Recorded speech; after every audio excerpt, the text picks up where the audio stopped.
All right, welcome to part 2 of the dialogue system. I'm just going to kick off right where we left off before. So we are implementing this event on interaction function, which again, this is just going to get called whenever the player presses the F key when they're next to any actor in your level that implements the dialogue component. So the first thing we're going to want to do is we're going to want to spawn a widget on the screen to actually show the text at the bottom, that like green text that I had in the video. So we can start doing that. We're not going to be able to quite finish it yet because we haven't actually created that widget. But the first thing we want to do is, we'll just out here right click and say create widget. And it's asking us for a class. And again, we haven't created that yet. So we'll just go ahead and leave that blank for right now and hook that up. And it wants the owning player. And you can see it's asking for a player controller, and we are getting in a third-person character. So we want to get the controller from this, so we'll say get controller. And since this is the player character, we know that this controller is a player controller, so we can safely cast to a player controller. And again, I'm just going to convert this to pure cast since we know it's going to succeed and we don't have to worry about it. And we can hook that up right there. And you can see it's giving us an error if we try to compile it, because again, we haven't specified this class yet. So let's go ahead and do that next so we can keep this moving along. So down here, let's right click and say user interface, and we're going to create a widget blueprint. And I will call this dialog widget. And if you go ahead and open this guy up, I'm going to add a few things to this. Hopefully it shouldn't take too long. The first thing you're going to want to do is delete this canvas panel because we don't need that.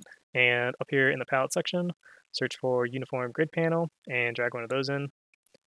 And that's going to be the foundation for our UI.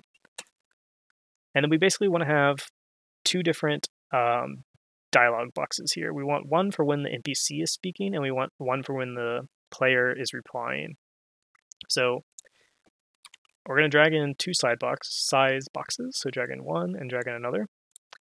And these size boxes are basically just going to make it so that the text at the bottom stays a specific size and that we can have more control over it.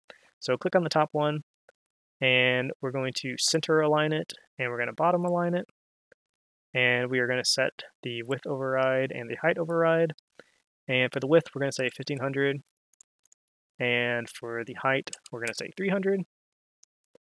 And we want to kind of move it up so it's not like completely at the bottom of the screen. So scroll down a little bit, and under transform, just set Y to like -50 or maybe -100. Oops, -100. Just wherever you think it looks correct. And then we want to do the same thing for this size box. I'm just actually going to go ahead and delete this other one and just duplicate this one so it copies everything. So you can see we have two size boxes right on top of each other, and they're exactly the same size. And I'm going to rename these just so we don't get confused. This one is going to be, it's going to contain everything for the NPC when he speaks. So I'm going to call this speak size box. And just an FYI, so this speak terminology, whenever I say speak or whenever we use speak in code, that's referring to the NPC speaking, because I'm just kind of, the way I have it set up is that speak replies to the NPC, and speak refers to the NPC talking, and reply refers to the player talking. So speak size box is for the NPC, and reply size box, like I just said, is for the player. And this will make sense why we have two of these here shortly. The next thing we want to add to each of these is a border. I'm just going to add it to the first one and duplicate it once I get it all set up. So add it to the first size box. And then over here on the right, we want to scroll up. I think that's good. I think the only thing we want to do is change the brush color to some sort of greenish value. I just use green in mine. You can obviously use any color we want, but it's basically just to give it a background. So I'm going to say 0, 0 point, actually 0, 1, 0 for bright green, and then I'm going to give it an alpha of like 0.05 maybe. Yeah, looks good. Again, you can set these values however you want. This is just to give it a background to your text. And we can go ahead and copy this and paste it right here. So now they both have that border. All right, so this is where these are going to start to differ a little bit. In the speak size box, we want to just have a text box because that's really all it needs. It's just going to show you what the NPC is saying. But for the player, we're going to have something a little bit more complex because you need to actually be able to click it, and there needs to be more than one option. But we'll get into that in a second. So like I said, for the speak text box, which again is just the NPC, we're just going to have text. So drag in text into the border. And if you go ahead and click on this text, the first thing we're going to want to do is rename it to speak text. And we want it to be, right aligned and, horizontal align fill and vertical align fill. Those are correct. And I'm just going to type something here just so you can kind of get an idea of what it's going to look like. So like, this is where NPC dialog will appear. This will only show when the NPC is talking. Okay, so it's kind of small right now, as you can see, so we want to make it a little bit bigger. And I want to change the color of it to a more green color. So we'll say maybe like 0.2 and 0.2 for the red and the green, something like that. It's looking a little better. If we click on the text again, oops, click on the text again. I believe I have the font size much larger in my project, so scroll down to, where's the font size? Oh, font, expand this, and 32. It's looking a little better. And again, you can play with this as much as you want. One thing that's important though, because if this continues, like this continues for a while, the seed actually runs off the side. So if you search for wrap up here at the top, I want to make sure, oops, not that one, auto wrap text, and then it will auto wrap it for you. You can also add some padding to it, like 20 or something, just so it stays, kind of inside the border. But I think that is pretty much good for the speaking text. So after that, we want to add the player. So I'm going to go ahead and click this little toggle widget editor visibility, and this will hide this top speak size box. So now we can work with the player's reply box. So inside of here, obviously, we want to be able to have more than one reply, anywhere from 1 to, an infinite number of replies the player can select from. So we need a list of replies, basically. And there's a special, tool for this called a list view. So if you type list view at the top and you drag that in, you can see it kind of populates something in here. It says no entry widget class specified on the list. Even if doing custom stuff, this is always required. So it's basically telling us that there's no entry widget class specified for this list, and the entry widget class is essentially the widget that displays per each item in the list. So we're going to have to go ahead and create one of those in a second. I don't think there's anything else we need to do with this. I guess we could set the padding up here to 25 as well, just so it matches the other stuff. But really the main thing we need to do right now is we need to specify the entry widget class, because if you scroll down here on the right somewhere, yeah, right here, the entry widget class, it's set to none. We need to set this to something. You can see there's nothing here in the dropdown because one doesn't actually exist yet in our project. So we're going to create one. So go back, just hit browse, and then we're going to right click, and we want to create a user interface widget blueprint, and we're going to call it the dialog entry widget. And again, this widget is going to represent each reply inside of that list. So if we open this up inside of here, we want to make this obviously not quite this big because it's just going to be one reply, so it's going to be one line. So I'm going to change this to custom just so we can view it a little easier. And I'm going to say it's 1400 units wide and 70 units tall. And again, we don't want this canvas panel, so go ahead and delete that. We're going to drag in a size box, and I'm going to override the width and the height. The width, we want to set it to the same numbers we used above, so we'll say 1400 by 70, and this will just ensure that it stays the correct size no matter where it's added.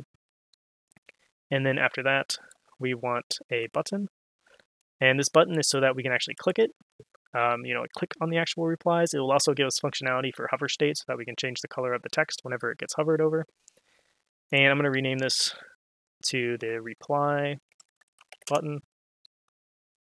So one thing we want to do real quick to the button is we want to make it so the background is transparent so you can actually see the button. So make sure the button's selected, and over here on the right, search for, I guess just scroll down, I forget what it's called, color, background color. Yeah, so background color, we want to just set the alpha to 0 and click OK. And then we want to add text to the button so that we can actually see the player's reply. And for the text, we want to move it to the left, so click left. And we want it center aligned like it is right here, so that's good. I'm going to change the color of it. Actually, I want to use the same color we used before. So back in the dialog widget, let me just click on, if you click on this text that we had set up before, where is this color? So if you open this color again and you drag it up here to the top, it'll actually save it. And click OK. And then back here, we can change the color opacity, and we can just click on that, hit OK. And the font size, again, I'm going to change this to 32, like so. And just to give it, or just to give it better than just text block, we're just going to say this is where the player's response will show, like so. So I think this is now looking pretty good. I don't think I forgot anything. So if we save this and then make sure you compile and save it, and then we go back to the dialog widget, if we select on our list view again, and actually we should probably rename this to replies list view, since this is the list view of our replies, and we scroll down to this entry widget class, you can see, oh no, I forgot to do one thing. Go back to the entry widget, we need to implement an interface, so go to the graph, and under class settings, add the user object list entry, and by doing that, it will basically allow it to show it up in that list. So back in the dialog widget, we should be able to now see our dialog entry widget, and you can see when I select it, it immediately fills out this list view with kind of like templated answers to show you what it would look like, or they're called designer preview entries. And you can change that number right here. So if you slide it down, it slides down. And so as you can see, even if there was 20 replies, you'd have a scroll bar. It automatically adds a scroll bar. And so you can slide up and down. So I'm just going to go ahead and set that to 3. Just, again, that's just for previewing. It doesn't actually affect anything in the game. So yeah, I think this is all set up correctly. One thing that's super important is setting the visibility of all of these UI elements. And I'll try to explain as best as I can why I'm doing this as I do it. But make sure you follow along and get this correct. So start off with the top level, and over here on the right, just type visibility. And the top level one, we want not hit test bubble. And basically what that does is it's basically saying you can't click on this at all. And that will become important later once we start trying to click on things. For the uniform grid panel, which again, it covers the whole scene, we actually want this one to be visible because we want to be able to click anywhere on the scene in order to progress to the next like dialogue scene. So if you walk up to an NPC and he says, "Hey, how's it going?" You want to be able to click somewhere on the screen to be able to then move on to the reply section. And if there isn't a visible widget anywhere on the screen, it won't allow you to click on it. So that's why we want this whole thing to be visible. But other than that, we want everything else to be not hit testable or something similar. So for these two size boxes, which again, we're going to swap these out depending on if the NPC is talking or if the player is talking. We want these both to start as collapsed because we're going to show them in code one at a time. So by default, they're both going to be hidden. So make sure you select both of those and set it to collapsed. The border we want to set to not self-hit testable because we don't want to be able to click on it. Same with this one, not self-hit testable. Same with this one. And same with this one. All right, I actually made a mistake when I was originally recording this. So I'm going back. I actually finished the tutorial already. and I have to go back and fix something because I realized I told you guys the wrong thing. We want to set replies list view. I know I told you to set it to not hit testable, but we actually need it to be visible. And I realized this again after I finished the tutorial, because if it's not set to visible, when you try to scroll up and down in this list, if you have a lot of options, the scrolling won't actually work correctly. So that's the only thing you need to change. Just make sure you set the replies list view to visible, and you'll be good. And then we want to do the same thing in the dialog entry widget. If we go back to the design side, the top level one, if you search for visibility, again, it should be not hit testable. And I think we want that for all of them except for the button. So the size box is not self-hit testable. The button is visible, which is correct. But the text you can see is visible. We don't really need that. There's no reason you need to be able to click on the text individually. So we're going to set that to not hit testable. Very important. If something isn't working in your final project, once you get it all done, make sure you follow these steps correctly, because it could very well be the culprit. So go ahead and save all of that. And let me try to think about what to do next here, because there's a good amount of stuff. I guess we can just go back to the dialog component and start where we left off. And we'll just kind of do things as we need them. Hopefully it makes sense that way. So we can come down here now, and we can select our dialog widget, which again is just this guy that we created. So whenever an NPC or anything that has this component is interacted with, we're going to show this on the screen. And we want to save this so we can reference it later. So go ahead and promote to variable and rename it to dialog widget. And one thing we want to do is we want to know when this dialog widget is closed, because right here to the right of it, and a few lines later, we're actually going to be adding it to the viewport. We're going to be switching the game mode over to, or the input mode over to UI only. We're going to be showing the mouse cursor. We're going to do a whole lot of things, and we want to be able to undo those as soon as the dialog widget closes. So we want to know when this closes. And in order to do that, we can very simply create a onExit event inside of here that can get called, and we can bind to it right here. So back in the dialog widget, go to the graph, and over here on the left, you can see there's event dispatchers, and we want to add one for onExit. And while we're here, I'm actually going to add two other ones that we'll need later, and I'll explain them once we get to it. The first one we want is called onSpeakFinished, and you can probably guess that this is going to get called whenever the speaking finishes. And we want to know one for onReplyFinished, and this one's going to get called whenever the player replies. And for this one, one thing we want to add as an input parameter is an integer for which reply option he selected. And again, so we'll call this reply index. And again, I'll explain this more in detail once we actually get to that part. But the main thing we need right now is this onExit. So come back to the dialog component, and we want to say assign onExit, like so.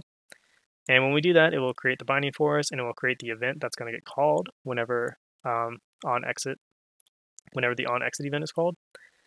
So let me go back to my notes. I lost my spot. Okay, so I'm going to continue off this, and then we'll come back to this here in a second. So the first thing we want to do is we want to take this dialog widget, and after we bind to the onExit, so I'm going to make a little reroute node, we want to add it to the viewport. So add to viewport, like so. Drag that down. And we want to set the input mode to UI only so that we can actually click on the different replies. So set input mode UI only.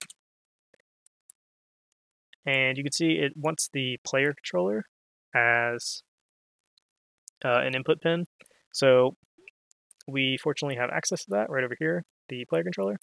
I'm just going to drag this down a little bit and drag this guy over to here. And I hate it when lines get all crazy like that, so I'm going to make a reroute node and make it nice a little nicer, just so things line up. All right, so now we set the input mode to UI only, and when we're in the UI only input mode, we want to be able to see the cursor so we can actually see where we're trying to click. So we can drag off of this player controller and say show mouse cursor, set show mouse cursor to true, and we can hook that up. Again, just kind of make it a little nicer. All right, so at this point, the UI will have been shown and we'll be in UI only mode, and we should be able to see the cursor. Right here to the right is where we're going to start doing stuff with the behavior tree, but I want to kind of test it real quick before we get to that point. And we can also start on the on exit here real quick, even though we're not calling it yet. So we basically kind of just want to undo what we just did right here. So we want to set the input mode back to game mode only. Or we want to set the input mode back to game only. Sorry. So we right click and we say set input mode game only. Again, you can see it's asking for the player controller. A good way to get that is to just get it from the dialog widget that we just created. So drag in the dialog widget and say get owning player and hook that up. And before we showed the mouse cursor, so now we want to hide it. So we'll say set show mouse cursor and leave it as false this time, like so. And then we're going to want to do stuff with the behavior tree to actually stop it from running. I'm just going to add a little to do. If you hold down C, it will create a comment. I'm just going to say to do stop behavior tree. And I'm going to do the same thing up here because we're going to need to do this in a second. To do start behavior tree. You don't have to make these to-dos if you don't want. I'm just doing it to help myself. And after we have stopped the behavior tree, we're going to say remove from parents, or I guess we need to drag in the dialog widget. Remove from parent, and what this is going to do is just remove the widget from the screen. Okay, so we should be able to test this to some degree. So we go ahead and file save all, and run it, and we walk up to this guy, and we press F. Why did nothing happen? Let's see if this is getting called real quick. I probably just did something stupid. Press F. That's not getting called. Let me go back to my character real quick. Let's see if this is still getting called. F, so that gets called. But that is empty for some reason. Oh, I didn't add the dialog component to the NPC. So, duh. So back in the NPC blueprint, we need to say add component, and we want to add the dialog component. And you can see it adds the dialog component. So now if we go ahead and we run this and we press F, you can see I hit my breakpoint. Let me remove that real quick. Okay, and it says interacted, and I know you can't tell, but I can't actually move around right now, but you can see my mouse showed up on the screen. Let me run it again without the breakpoint. So you can see I can look around, As soon as I press F, my mouse shows up, and I cannot look around anymore. And that widget actually is getting added to the screen. It's just that we have it set to collapse by default. Just to prove it to you real quick, don't actually do this, but if I go back to the dialog widget and I set the speak size box just temporarily, to visible or something, and I run it, if I go ahead and click, you can see it pops up that this is where the NPC dialog will appear, blah, blah, blah, blah, blah, right? But we have it collapsed right now because we're going to show that through code. All right, so all of this is working as intended so far, which is good. I think this is a good place to stop the video and go on to part 3. So I will see you in the next video.